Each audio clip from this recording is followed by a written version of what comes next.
दोस्तों नमस्कार। मुझे आज अपनी दादी बहुत याद आ रही हैं, जो हमेशा कहती थीं कि सभी बीमारियों की जड़ पेट है। उनका ये मानना था कि आप क्या खाते हैं, कैसे खाते हैं, कितना खाते हैं, इस पर आपका स्वस्थ रहना निर्भर करता है। तो आज हम बात करने वाले हैं इन्हीं विषयों पर। विशेषज्ञ डॉक्टर जो लेप्रोस्कोपी के कुशल सर्जन हैं, डॉक्टर विनम्र जैन, एक बहुत ही उम्दा इंसान और उतने ही अच्छे डॉक्टर भी। नमस्कार डॉक्टर विनम्र जैन। नमस्कार नीरजा जी। तो डॉक्टर साहब, आपसे आज जो बात करने वाली हूँ वो है एक बहुत ही आम लेकिन गंभीर समस्या जी जो लगभग हर घर में पाई जाती है, और वो है मलाशय या गुदाद्वार से संबंधित बीमारियों की। तो डॉक्टर साहब, आप हमें बताइए कुछ वेलनेस टिप्स। जरूर बताऊंगा। देखिए, जिस काम से आप मेरे पास आते हैं, पर इसके आगे मैं ये अपना कर्तव्य मानता हूँ कि अगर मैं डॉक्टर हूँ तो सोसाइटी को, मेरे चारों तरफ लोगों को निरोग रखना, ये मेरी प्राथमिकता है।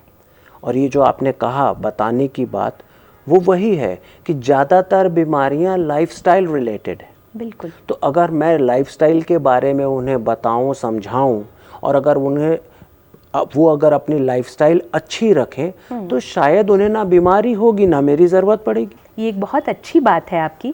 और मुझे ये भी बताना है कि आपने अब तक जो ज्ञान अर्जित किया है और उसके आगे जाकर आपने लंदन से MRCS की डिग्री हासिल की है, तो ये सारी चीज़ें मिलकर आपको एक बेहतर इंसान और बेहतर डॉक्टर बनाती हैं, क्योंकि आप कहीं ना कहीं समाज की भलाई का सोचते हैं। जी हाँ।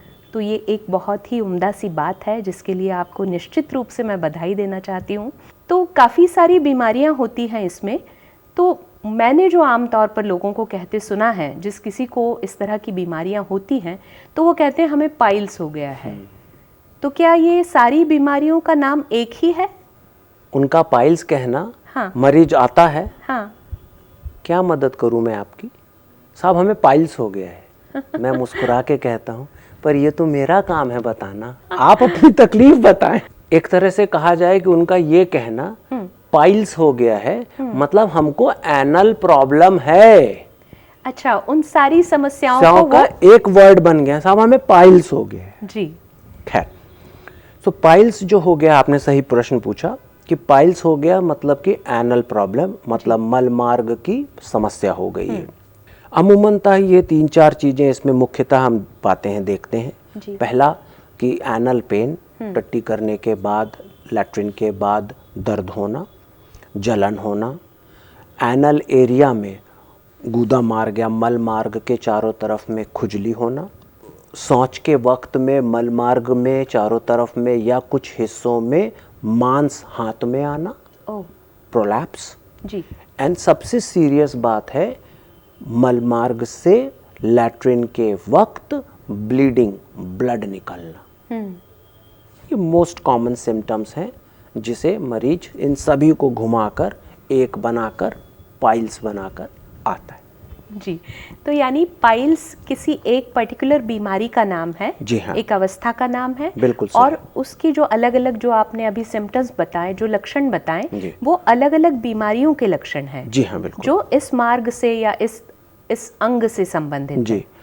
तो जब भी उनको पाइल्स जैसी समस्या, मतलब मल मार्ग की समस्या लगती है, मेरी सलाह ये है कि उन्हें हमेशा अगेन, जब भी आपके पास बीमारी है, कृपया उसे नज़रअंदाज ना करें।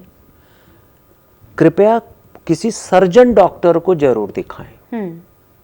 उसे अपने मल मार्ग को एग्जामिन करने दें, जिसे हम proctoscopy, digital rectal examination and proctoscopy कहते हैं। प्रोक्टो कहते हैं मल मार्ग को, स्कोपी कहते हैं देखने को।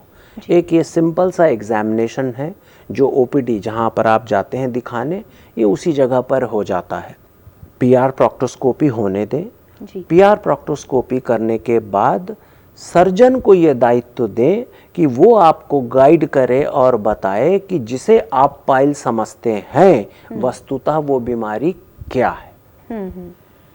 3 बीमारियां हैं जो कॉमनली पाई जाती हैं। पॉइंट नंबर 1, हेमोरॉइड्स या सही मायने में पाइल्स, दूसरा फिशर और तीसरा फिस्चुला। मैं तीनों को नटशेल में आपको समझाता हूँ। हेमोरॉइड्स मतलब पाइल्स, मतलब हमारे शरीर में खून की नसें हैं जी। हर जगह पर नसें हैं, मलमार्ग में भी वो नसें पाई जाती हैं। तो वो नसें वीनस प्लेक्सस जब बड़ी हो जाती हैं तो एक तरह की मास को डेवलप करती हैं, जिसे हम पाइल्स कहते हैं। इसको हम ग्रेड करते हैं, ग्रेड 1 जो सब में होती है, ग्रेड 2 जो बड़ी हो जाती है और कभी कभार खून फेंक देती है, ग्रेड 3 जो बड़ी हो जाती है और बाहर आ जाती है मलमार्ग से और शौच के बाद अंदर चली जाती है, ग्रेड 4 जो बाहर आ जाती है और बाहर ही रहती है। जी। दूसरी बीमारी है और इसमें इसका जो मेन सिम्टम लक्षण है ब्लीडिंग, लैट्रिन के वक्त, लैट्रिन के बाद ब्लड आना। जी। जनरली वो रेड ब्लड होता है, बिल्कुल ब्राइट रेड, और कई वक्त बूंद बूंद या पिचकारी की तरह आता है। जी। पॉइंट 2 है जो जानना चाहिए आपको, वो है फिशर, मतलब एक तरह का छोटा अल्सर या मलमार्ग में कड़ी लैट्रिन की वजह से होने वाला घाव। जी। इसके मेन सिम्टम है लैट्रिन के बाद एनल पेन, दर्द और जलन। जी। तीसरा है फिस्चुला, ये वो बीमारी है जिसमें मलमार्ग के चारों तरफ छोटे छोटे घाव हो जाते हैं, एक या कई वक्त अनेक, और इनमें से मवाद आ रही होती है। तो मुख्यतः अगर हम एनल मार्ग के बेनाइन प्रॉब्लम्स को देखें तो ज़्यादातर 90% लोग इन 3 बीमारियों से घिरे होते हैं। बाकी के 10% लोगों में और भी दूसरी प्रॉब्लम्स हो सकती हैं जो कि इससे ज़्यादा सीरियस होती है, जिनमें और जांचों की ज़रूरत होती है और इलाज की ज़रूरत होती है, जैसे कि ulcerative colitis, inflammatory bowel disease या कैंसर इत्यादि इत्यादि। जी, बहुत अच्छी तरह से आपने समझाया, तो मुझे भी समझ में आया कि क्या क्या परेशानियां होती हैं। जी हाँ। और ये कोई पाइल्स ये एकमात्र बीमारी नहीं है, जी हाँ। बल्कि अलग अलग नाम है अलग अलग चीज़ों के। जी हाँ। अलग अलग तरह से जो तकलीफ होती है उसके। जी हाँ। तो मुझे ये बताएं कि ओपन सर्जरी अगर की जाए इन तकलीफ़ों की, जी हाँ। तो वो बहुत मेरे ख्याल से पीड़ादायक होती होगी। जी हाँ। जी हाँ। तो लेप्रोस्कोपी कैसे फ़ायदेमंद है इसमें? अब इसमें लेप्रोस्कोपी तो देखिए नीरजा जी नहीं होती जी। लेज़र सर्जरी आजकल होती है, जो कि मैं करता हूँ। जी।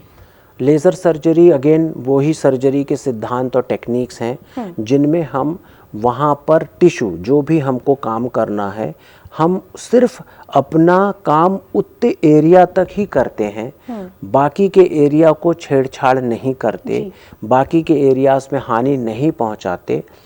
इस वजह से जो मेन बात है दर्द, वो नहीं होता या बहुत कम होता है लेज़र के ऑपरेशन में। लेज़र के ऑपरेशन मुख्यतः पाइल्स के इलाज में एक बढ़िया रोल प्ले करते हैं। फिशर जैसे मैंने कहा कि वो दर्द के साथ जो आता है, थोड़ी ब्लीडिंग और ज़्यादा दर्द, इसे हम फिशर कहते हैं। यूजुअली 80% लोगों का फिशर दवा गोली ट्यूब से अच्छा हो जाता है। फिस्चुला जिसमें मवाद आ रही होती है, अगेन इसमें भी लेज़र का एक बहुत अच्छा रोल है। तो बहुत ही आसान तरीके से आपने बता दिया कि किस तरह से इसका इलाज किया जाता है। और ओपन सर्जरी जो हमने अभी कहा कि बहुत पीड़ादायक हो सकती है, उसके बजाय इससे बहुत ही कम तकलीफ में और बहुत कम समय में भी ठीक किया जा सकता है। तो क्या अमृता हॉस्पिटल में ये सारी सुविधाएं उपलब्ध हैं? जी हाँ, ये लेज़र एनल प्रॉब्लम, जो एनल प्रॉब्लम्स मैंने बताई जो कॉमनली होती हैं, इनका निदान लेज़र सर्जरी से मैं करता हूँ और बहुत ही बढ़िया रिजल्ट्स देते हैं। डॉक्टर साहब, हम तब से बात कर रहे हैं अलग अलग बीमारियों के जो मल द्वार या गुदा द्वार से संबंधित हैं और पेट से संबंधित हैं। पाइल्स की बात। तो ये पाइल्स क्यों होता है, इसके बारे में आप अगर कुछ बताएं कि पाइल्स का कारण क्या है? जी, पाइल्स का अगर आप एक कारण पूछेंगे, सिर्फ एक, तो वो है कॉन्स्टिपेशन, कब्जियात हिंदी में कहते हैं, कब्ज होना। जी। अब कब्जियात के अलग अलग मायने हैं। मरीज अपने हिसाब से कब्जियत को या कॉन्स्टिपेशन को डिफाइन करता है जी। साइंस का अलग थोड़ा सा डेफिनेशन है। मैं हमेशा अपने मरीज से पूछता हूँ जब वो ये कहता है कि मेरे को कॉन्स्टिपेशन है, तो मैं कहता हूँ कि मायने क्या। जनरली कॉन्स्टिपेशन मरीज किसको कहता है और हम किसे कहते हैं, मैं भी आपको बताता हूँ जी। पेट का गड़बड़ होना मरीज के लिए कॉन्स्टिपेशन है। लैट्रिन का साफ ना होना मरीज के लिए कॉन्स्टिपेशन है। भूख ना लगना मरीज के लिए कॉन्स्टिपेशन है। पेट में गैस होना मरीज के लिए कॉन्स्टिपेशन है। पर असलात में कॉन्स्टिपेशन है क्या? जी। कॉन्स्टिपेशन का मतलब है hard stools. Point 1, infrequent stools मतलब आप 1 दिन 2 दिन 3 दिन में निवृत्त होने जाते हैं, दैट इज कॉन्स्टिपेशन। मरीज का कॉन्स्टिपेशन है कि अ जनरस इवैक्यूएशन। साइंस इसका पैसेज ऑफ स्टूल को ऐसे देखती है कि स्टूल हमारे शरीर का वो कचरा है जिसे शरीर बाहर निकाल देती है जी। अब अगर आप प्रतिदिन 50 से 100 ग्राम कचरा भी बाहर निकालते हैं तो हमारी साइंस खुश है कि आप कॉन्स्टिपेटेड नहीं हो। अच्छा। तो मरीज ना खुश है क्योंकि उसे आदत है कि कम 500 ग्राम होना चाहिए तभी उसको आराम मिलेगा। पर ये और अगर वो 50 ग्राम हो रहा है तो ही इज अनहैप्पी, साहब हमको बहुत कॉन्स्टिपेशन है। But that's wrong. सो मरीज का कॉन्स्टिपेशन और साइंस के कॉन्स्टिपेशन को हमें समझना होगा, जरूरी है। सो नाउ लेट्स समराइज कि कॉन्स्टिपेशन मतलब क्या। Hard stool is number 1 constipation, मतलब आपको बहुत ताकत लगाना पड़ता है और आप स्टूल पास नहीं कर पाते। That is the main cause of anal problems, क्योंकि आप जितना ज़्यादा वहाँ ताकत लगाते हैं उतना ज़्यादा वो नसें वहाँ फूलती हैं और उस जगह को क्षति पहुँचाती हैं। जी। पॉइंट 1। पॉइंट 2 कि आप वो जब ताकत लगाते हैं तो आप वहाँ पर 5 मिनट 10 मिनट 15 मिनट, और मैं ऐसे भी महानुभवों को जानता हूँ जो आधे आधे घंटे वहाँ बैठे रहते। ये जन्म देती है कॉन्स्टिपेशन को। पेपर भी ले जाते हैं कई लोग, पेपर लेके जाते हैं कि ये एक इवैक्यूएशन की प्रोसेस है जिसे आप जाएं, अपने आप को निवृत्त करें, उठें और बाहर आ जाएं। There are better places to sit and study and read. और जो भी चिंतन मनन आप करना चाह रहे हैं उससे उस जगह से और बहुत सारी बेहतर आपके घर में जगह है जहां पर आप इस तरह के चिंतन मनन में समय बिताएं। तो डॉक्टर साहब आप बात कर रहे थे कॉन्स्टिपेशन की। जी हाँ। तो कॉन्स्टिपेशन क्यों होता है और कैसे होता है ये, और इसके क्या दुष्परिणाम हैं? जी, कॉन्स्टिपेशन एक तो लाइफस्टाइल प्रॉब्लम है। प्राइमरीली कम पानी पीना कॉन्स्टिपेशन को जन्म देता है, क्योंकि स्टूल का भी एक मेन कंटेंट वाटर है। जी। कचरा है और बहुत सारा पानी है उसमें, तो पानी कम पीना कॉन्स्टिपेशन को जन्म देता है। लो फाइबर डाइट, फाइबर डाइट ना खाना, फाइबरस डाइट ना लेना कॉन्स्टिपेशन को जन्म देता है। अब कब फाइबर डाइट कम हो जाता है? जब हम अत्यधिक तला भुना मैदे का खाना, स्पाइसी खाना और ऐसा खाना जो सिर्फ हमें स्वाद देता है, मतलब मजा देता है जी। वो पेट के लिए बनता है सजा। और आजकल के बच्चों में मैंने कॉमनली देखा है कि वो पूरा भोजन सिर्फ और सिर्फ मजे के लिए खा रहे हैं, और पेरेंट्स एक्टिवली और पैसिवली सपोर्ट कर रहे हैं। जी।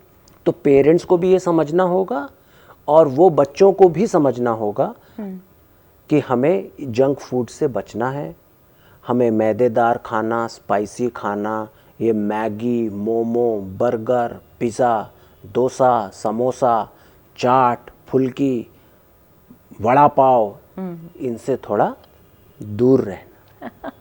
बिल्कुल तो सही। हम ऑटोमेटिक कॉन्स्टिपेशन से भी दूर रहेंगे, और अगर हमें कॉन्स्टिपेशन नहीं होगा तो हमारे को एनल प्रॉब्लम्स, मलमार्ग की प्रॉब्लम्स भी नहीं होंगी।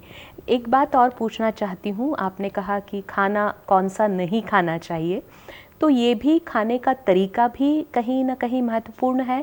खाना चबाकर खाना चाहिए जो पहले के ज़माने में कहा जाता था। जी बिल्कुल। और ध्यान देकर, पूरी तरह से ध्यान खाने पर होना चाहिए, न कि मोबाइल पर। आजकल जो तो कुछ बेसिक टिप्स अगर कहें हम, जिसे हम सुबह से शाम तक हम अपने दिनचर्या में ला सकते हैं खाने को लेकर, वो इस प्रकार हैं कि पहली बात कि खाना समय पर खाएं, मतलब नाश्ता आप 8 से 9 के बीच में करें जी। आप लंच 1 से 2 के बीच में करें जी। और आप डिनर हर हाल में 8 बजे के पहले कर लें। पॉइंट 1, जब भी आप भोजन करने बैठें व्यवस्थित बैठें, शांत मन से बैठें। मोबाइल, टीवी, हो सके तो मोबाइल तो दूर रखना ही है, हो सके तो टीवी भी बंद करें, अपने परिवार के साथ बैठें। वो एक अच्छा समय होता है एक दूसरे के दिनचर्या को, सुख दुख को बांटने का। तीसरा कि खाना खाते वक्त खाने को प्रसाद की तरह से ग्रहण करें। क्यों? क्योंकि वो आपका पोषण है जी। उसे चबा कर खाएं।